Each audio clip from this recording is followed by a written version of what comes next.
Hey everybody, it's Mage Captain Gilshanks, and welcome back to Let's Play Final Fantasy X, the No Figure Challenge. In the last episode, we made our way through Mi'ihen Highroad, getting attacked by random encounters constantly. And in this episode, we're probably going to find out a little bit more about the plot, and then we're going to take on a really tough boss battle. So, let's see what Orin has to say. Or Walker, rather. I guess there's a dialogue between the two of them. Problem? They don't believe in Yevon, and in Luca they kidnapped Yuna. Where were her guardians? Oh. Ha ha ha ha! Damn right, Orin, you tell those Orin's assholes. just concerned about your health. I'm not tired one bit. My favorite line is coming up. Well, I love that! I love when he does that! I don't know why, I love that line. We're just like, well, I am. It's like, Orin is such a badass that he can even complain about being tired and it's still badass. No matter what this guy says, it just comes out amazing when he says it. I just love it. I don't know why I'm so weird like that, but I am. I just love that line. So if the cutscene ever loads now, thank you. Okay, good. Now, here, we're actually going to be able to pick up an Albed Primer for free. This is actually usually the one Albed Primer I actually get, usually, when I just run through this game the normal way. So let's save real quick. And let's see what's going on here. I'm actually going to save elsewhere.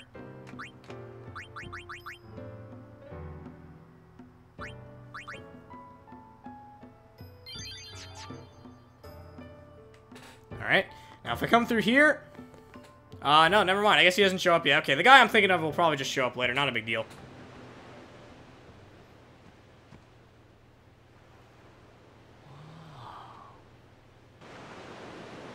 Check it out. That sunset was different from the one I saw in Kilika. It was quiet, almost gentle.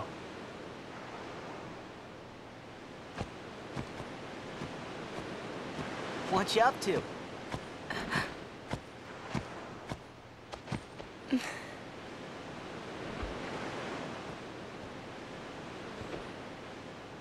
Pretty.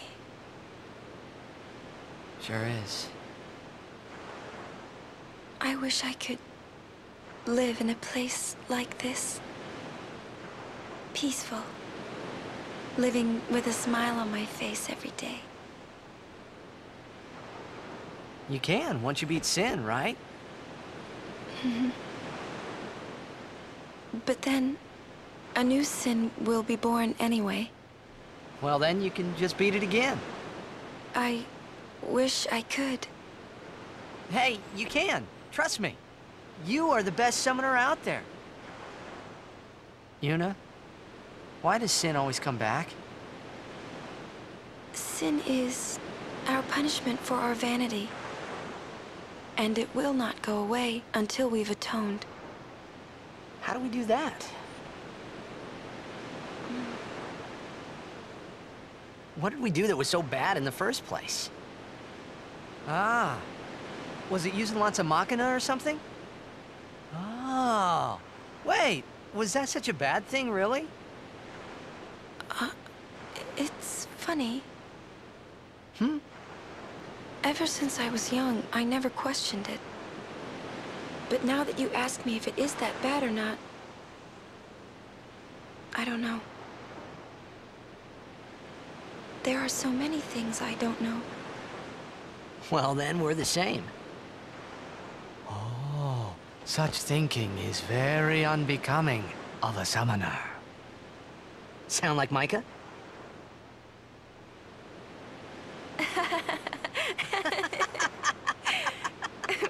That's not very nice, you know.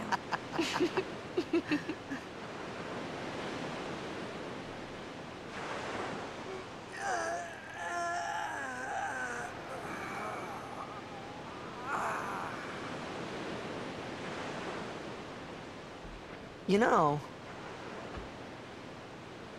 during a game, you have to think of Blitz and nothing else, you know? Okay.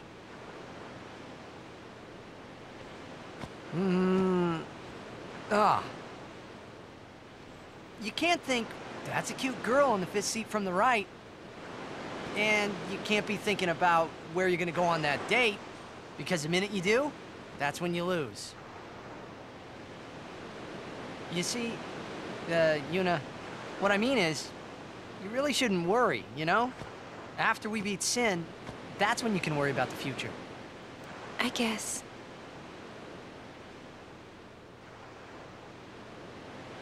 But Yuna, how are you supposed to beat something big like that? The final summoning. It's the only way to defeat Sin. The only way. With it, we can call the final Aeon. That's the goal of the pilgrimage. The faith of the final summoning lies waiting in the far north to greet summoners that complete their pilgrimage. At the world's edge in Xanarkand. In Xanarkand? She means the ruins of a city destroyed 1,000 years ago.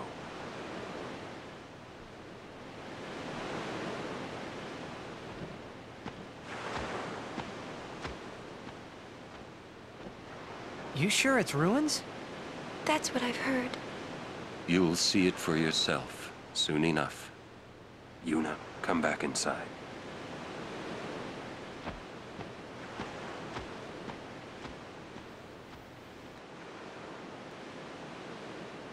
You will go with us to Xanarkand? Yeah, I'll go. I'll go to Xanarkand to see it with my own eyes.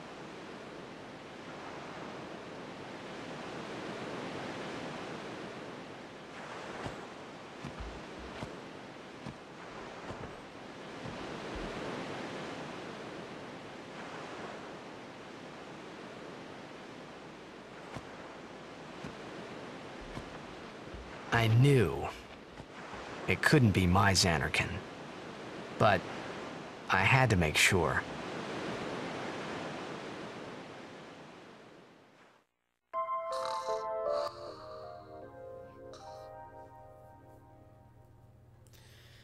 So, that was an interesting twist there. Tidus is trying to get back to Xanarkand, and everyone else is trying to go to Xanarkand. The only problem is it's not the same Xanarkand. Alright, so, is this guy gonna show up? There you go. Oh, wait, no, that's not it. No, we're not going to, level 1 key spheres, what they do is on the sphere grid, you're gonna meet certain, caps, sort of like limits where, like, if you were grinding too much, you might get to a certain point, you know, the path will be blocked by, a level 1 lock, and then a level 1 key sphere will unlock that so you can progress further on the sphere grid.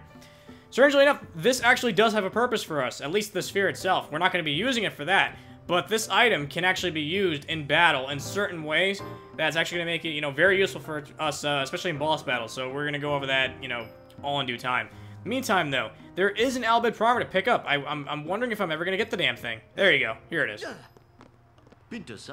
Now, this is an Albed. His name is Rin. And Rin is going to show up a couple times, and usually when we see him, we're going to be able to get a couple of Albed Primers out of him. Oh, you're an Albed. Mm-hmm. Oh my god, you know, even when it's not actually a cutscene, it still kind of is a cutscene. And we're already 8 minutes into this recording, I didn't do anything yet! My god! Plot! Chill out, plot! Please chill out, plot. Helly do sad we to you. I love when Tidus starts to speak Albed, though. I think that's pretty funny. If you are interested. Oh my god. I can't just shut up for the entire video now, can I, game? Finding them and learning our language might be fun. Here, let me give you one. My neighbors are throwing this party. I hope the music doesn't come into the microphone, because my microphone is really good. It does tend to pick up things from outside, but at least I have my window shut. So now we have Albed Primer number 8, I believe. So good. We have 8 out of the 26 Albed Primers, so that's pretty nice and good. And that's about it for now. Okay, alright. Are we done now? Well, actually, this is the next part of the game. That's our cue. Let's go.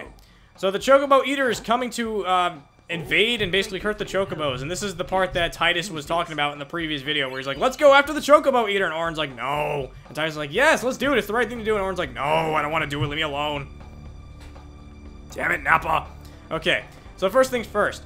Before we take on the Chocobo Eater, I actually want to go back to the Mi'ihen Highroad and grind a little bit, so I will see you guys in just a sec.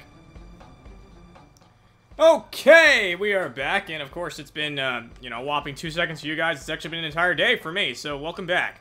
Now, there's something I want to pick up here before we actually go on and take on this boss, because it's not really going to help us for this particular boss battle, but in the future we are going to need 2 maps, so let's get 2 of those, even though it looks like we have one already, but I'll just buy another one just to be on the safe side. And, of course, we already have 1 grenade, but I'll buy, once again, 2 more just to be on the safe side, even though we only need 2 of each, now we have 3. Okay, that's fine. Alright, so, as for why we got those grenades and maps, it will be made clear, I guess, later down the road. We're not going to be using them right now. But in the meantime, we are going to be taking on a boss. Now, let me show you what I'm dealing with here. You want to have your Valifer and your Ifrit to have this, you know, this range of HP. They don't really have levels necessarily, but as you encounter more enemies, even if you run away, it still goes to your, you know, the total of 30, and after every 30, all of their stats will increase. It's not just the HP, but you can use the HP over here as an indicator. The important thing is really that their attacks are going to be stronger, and they'll last a little longer in battle. So you want to have these guys at their full overdrives, and you'll also notice that I have everybody else at their full overdrives as well. So having taken care of that, we are now ready to take on the Chocobo Eater. This is going to be the first sort of challenging boss battle in this No Spear Gun run. So I'm a little nervous about it because I've never actually done a commentary over something that's actually hard in this game yet. Now, I want to start off with Kamari in the party. Well, actually, I don't really need to start off with Kamari in the party because I'm gonna be switching him to Lulu anyway. Oh, sorry, not Lulu. There we go. We're gonna start with this lineup. And we're probably going to be switching around a lot. So in the meantime, we're going to get the hell out of here, and we are going to finally fight this boss at long last. Alright, so let's go forward, and let's take on the Chocobo Eater. Now, I will say this much. This boss is, I guess you could say, pseudo-optional. Technically, you can't avoid encountering it, and there's the bastard right now. Isn't he adorable? But you can actually lose and still go on with the game. However, we most certainly want to win. It's in our best interest to win, because doing so will enable us to actually ride a Chocobo, and we can get some really nice items that way. So we're going to fight this guy now. I don't know if we're going to be able to get an overkill on him, but it's not really all that important that you do get an overkill on him. Alright, so, first things first. You want to start off by using Titus's Spiral Cut. Now, hopefully if we get this right in the first try, this should do roughly about 300 damage, which is usually pretty much what he always does. Really, you know, because we're not going to be changing his stats throughout the entire game, so a lot of it all boils down to the boss's HP. So we're going to swap out Kamari for Lulu here, and we are going to use her Fire Fury, because I believe this guy is weak against fire, if I remember correctly. So let's see how fast we can spin that analog stick. Damn it, I never get the 9 for some reason. I used to have no problem getting the 9. Good, as long as he's getting, you know, on average, over 100 each time. So now we're going to use Orange Power Break so that he can't do nearly as much damage as he was doing before. Now we have him knocked on his back. We are going to switch out Titus for Waka. And we're going to use Waka's Dark Attack. That way when he gets back on his feet, he's not going to be able to hit us for a while. Now that we have him in this position, we are going to swap it out Orin. We'll save his overdrive for later, just in case we need it. But I want to Grand Summon, actually, you know what, no. I want to do a regular summon of Pidgeot first, because I believe Ifrit should do a little bit more with his overdrive, so we'll save him. We'll give him the opportunity to use it twice, rather than Pidgeot. Alright, so, let's do this. Now, I know someone in the comment section in a previous video let me know that there is a way to turn this animation off, and I know that, and I will do that, but the thing is, I want to leave it on now, because I'm going to forget to put it back on when we get new aeons. So, I'm going to leave it on for the time being. So, let's use our Energy Blast. You certainly want to use Energy Blast. And hopefully this does over 3,000 damage. Keep your fingers crossed, guys. Let's do this. Come on. Come on, Pidgeot. Use Hyper Beam. Oh, God. Can you imagine if a Pidgeot could actually learn Hyper Beam? That would be ridiculous. Can you imagine seeing that in the anime? That would be nuts. Oh, man. Just under 3,000 damage. Damn it. Damn it. I thought he was supposed to do more than 3,000. Ah! Oh my god. If he keeps missing, yes! Oh my god, I can actually use it again. This is awesome. Yeah, kick his ass. Am I not? Wow. If I don't even need to use Ifrit, that would be friggin' hilarious. That would be crazy. Come on, girl, you got this. Kick his ass, Pidgeot. I never would have expected to get a turn again so soon without him being able to attack me at all. Even with the dark attack. I mean, this is crazy. Oh crap, he's hitting me. Crap, you're next. Uh-oh, that's not good. He's going to do a lot of damage. Okay, so in the meantime, let's see if our Sonic Wings give... Yes, it does give us another turn, so we might as well use it, because we're probably going to get our asses handed to us pretty soon, because I don't think we're going to survive the next attack. Alright, let's see if another... Nope, another Sonic Wing will not do it. So in the meantime, we're going to use Fire, because I believe he'll be more weak to that, at least, than he would be to anything else. Oh, you Bruce Lee bastard, you. Well, Pidgeot, you put in such an amazing effort. You deserve a rest. Come back into your Pokeball. We will do the rest on our own. We appreciate your wow. Your, I don't know. We appreciate your valor, I guess you can say. I want to get Lulu the hell out of here. Actually, you know what? We're going to do this the fun way. We're going to turn our own Kamari into his own Pokemon. We're going to use his Ronso Rage attack, and we're going to self-destruct this bastard because it should do about 1900 damage. BAM! Love it. Kamari, you sacrifice yourself for a good cause, you Electrode, you. Wow, I guess this is pretty much the Pokemon episode. I keep talking about Pokemon so much in this whole Let's Play. I have no idea why. I've never made so many connections between Pokemon in this game before. Yes, all these glorious sphere levels that we shall not be using. Yes, okay, we got the Harpoon, I guess. I wasn't even expecting to get an Overkill, but hey, I'm certainly not complaining about it. That was crazy. Have you an interest in renting some chocobos? Yes, we would like to rent a Chocobo. As a token We of most our certainly gratitude, will the enjoy first doing ride this, is yes. free of charge. Please, ask the attendant. It better be, yeah, dude, we just saved your whole friggin' stock, okay? It better be free. If it wasn't free, I'd want to kick this guy's ass. Alright. So, you know what? I could go and do more stuff. But the thing is, I'm afraid it's going to lead to a series of cutscenes, and then I'm not going to be able to find a good place to stop. So even though this one's a little bit shorter, thank you guys for watching. The next part of Let's Play... I almost said Pokemon, wow. The next part of Let's Play Final Fantasy X, the Nose Figure Challenge. We are going to go even further into Mi'ihen Highroad now that we've defeated the Chocobo Eater, and that guy was so much easier than he was the last time I tried to do this. See you guys next time!